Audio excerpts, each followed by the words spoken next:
Hello you guys, welcome back to the channel. So I'm kind of starting a new series right now, and I want to do videos on clearing up what some of these terms that we hear all the time thrown around are. Emergency funds, sinking funds, spending plans, budgets, net worth, all of that. And I want to help kind of clear some of that up. So today I'm starting off this little series with the emergency fund. So we're going to talk about what it is, what it isn't, and what's included in mine. So first, let's start off by figuring out what an emergency fund is. It's just a bunch of money that's set aside that is only touched in case of an emergency. Like one of those, only break if whatever happens. That's what we're talking about here. This isn't for planning for a vacation. This isn't just your average savings account. This is not touched unless it is a legit emergency. Kind of the whole grandma's rainy day fund. Like, we're not touching that unless the sky is falling, right? That's what the emergency fund is. So it's not for vacations. It's not for whenever you haven't planned well and you need to dip into there for, whatever. That's not what this is emergency use only. So that's what we're talking about.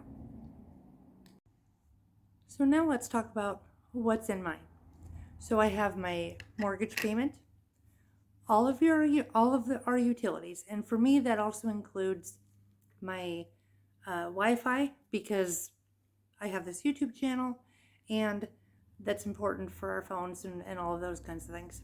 So for me, that's really important. Not everybody's going to have Wi-Fi in their utilities as far as emergency goes.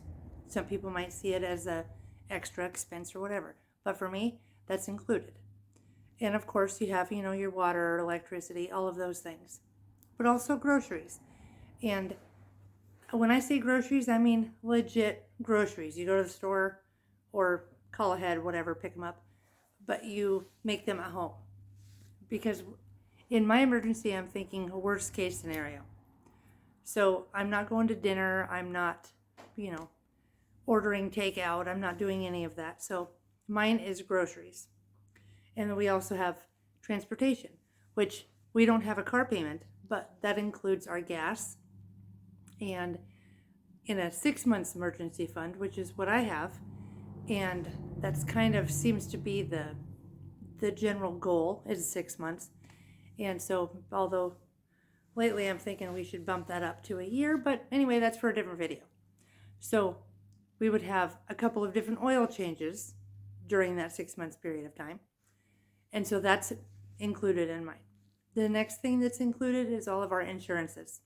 Car insurance, health insurance, homeowners insurance, all of those things are included in mine. And life insurance is also included in mine, because that's not something that I'm going to cancel just because we're having a hard time or whatever happens to be. And we don't have any pets, but if I did, I would also include them. What is their dog food? Do they have different medications that they need? Speaking of medications, we don't really have any, but if I did, that would also be included in my emergency fund.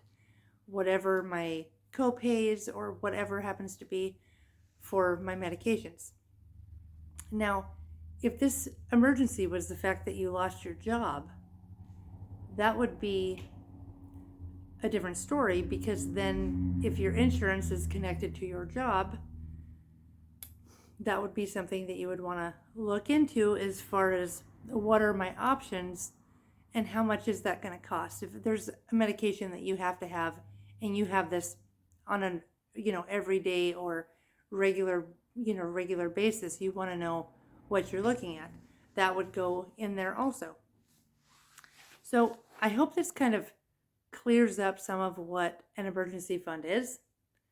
And I will be doing more videos on just kind of what these terms actually mean and how I use them in my life, all of that kind of stuff. So if that sounds good to you, then definitely subscribe to the channel and give this video a thumbs up, and I will see you in the next one. Thank you. Bye.